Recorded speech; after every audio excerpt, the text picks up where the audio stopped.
Il est 8h sur Studio Qualité à Jérusalem, 7h sur Radio J à Paris. Bonjour à tous et bonjour à toutes. Premier rendez-vous avec l'actualité israélienne. Après cette journée d'élection en Israël avec bien entendu les premiers résultats, les premières déclarations. Nous allons faire le point ce matin dans ce premier journal avec bien entendu la victoire. C'est une énorme victoire. C'est ce qu'a déclaré tôt ce matin Binyamin Netanyahou dans un discours devant plusieurs milliers de militants du Likoud. Nous avons gagné malgré que tout le monde prévoyait que l'époque Netanyahou était terminée, a ajouté le Premier ministre. Les estimations des différentes chaînes de télévision donnent un certain avantage à Binyamin Netanyahou Likoud et en tout cas au bloc de droite. Selon les estimations, entre 37 et 36 sièges pour le Likoud dans la prochaine Knesset, de 32 à 34 mandats pour le parti de Benny Gantz, Kahol Lavan. La liste commune des partis arabes obtiendrait entre 14 et 15 sièges. Le parti Chasse, 9 mandats pour toutes les chaînes de télévision.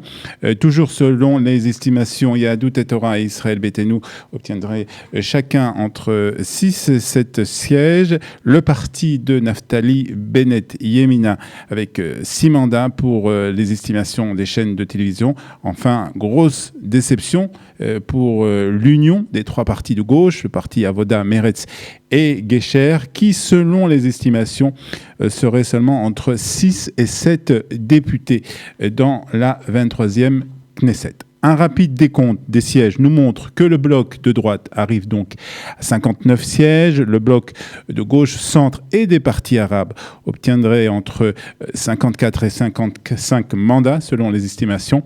Aucun donc des deux grands partis ne peut prétendre à former une coalition, même si le Likoud a un certain avantage et que Avigdor Lieberman se positionne cette fois-ci encore comme le faiseur de roi, même si son influence a largement été érudite. Alors, de quelle manière Binyamin Netanyahou peut-il arriver à former tout de même un gouvernement et une coalition avec d'abord bien entendu les partis de droite et les partis orthodoxes. Peu après 22h, Binyamin Netanyahou a téléphoné à tous les dirigeants des partis orthodoxes et le parti Yemina de Naftali Bennett. Les dirigeants ont assuré Binyamin Netanyahou de leur total soutien. Reste donc Binyamin Netanyahou trouvé encore entre 2 et 3 députés qui accepteront de soutenir la prochaine coalition. Et les proches du Premier ministre ont déjà parlé cette nuit de déserteurs de certains députés qui sont sur le point de quitter leur parti et de rejoindre le Likoud et le bloc de droite. Pour le moment, rien de très sûr, mais on parle de certains noms comme Orly Levy du parti Gesher qui a beaucoup circulé cette nuit, qui continue de circuler, ainsi que certains noms de députés de parti Kahol Lavan qui pourraient quitter ce parti et rejoindre le Likoud. À Kahol Lavan, justement, Benny Gantz a aussi fait des déclarations cette nuit. Il s'est déclaré s'associer à la déception et à la douleur. Ce n'est pas ce que nous voulions, mais nous ne regrettons rien, a déclaré hier Benny Gantz peu après 1h du matin.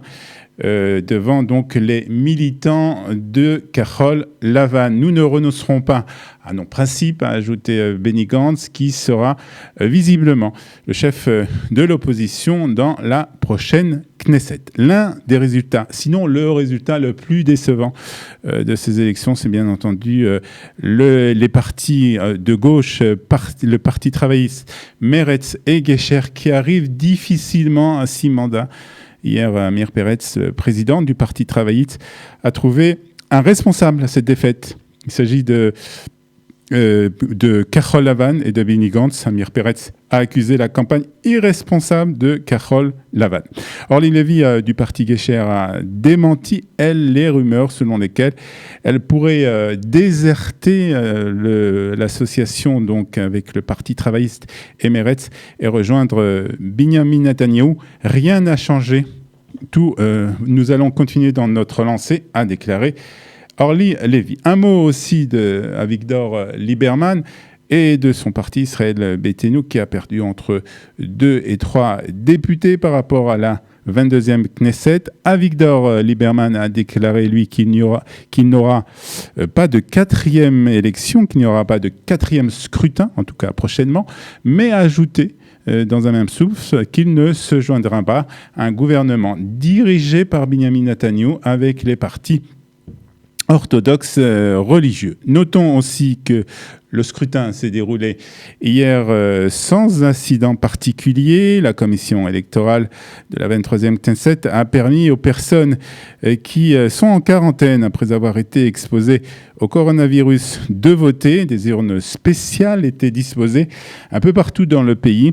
Les électeurs, en tout cas, qui étaient appelés à voter dans ces urnes, se sont tout de même plaints de la longueur des files d'attente. Et pour le moment, à peu près 30% des voix ont été dépouillées, un décomptage qui se déroule d'une manière plutôt lente. Selon la présidente de la commission, les résultats officiels seront connus en début de soirée. Il faudra tout de même encore attendre les voix des soldats et des diplomates pour les résultats finaux qui seront connus d'ici quelques jours. Vous l'avez compris, rien n'est encore joué, même si le Likoud a ce matin une longueur d'avance.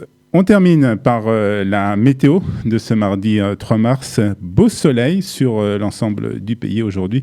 Il fera 21 degrés à Tel Aviv, 19 à Ashdod, 18 à Jérusalem et 26 degrés à Eilat. Nous nous retrouvons à 8h30 heure de Jérusalem, 7h30 à Paris. Ce sera pour la revue de la presse et des médias israéliens.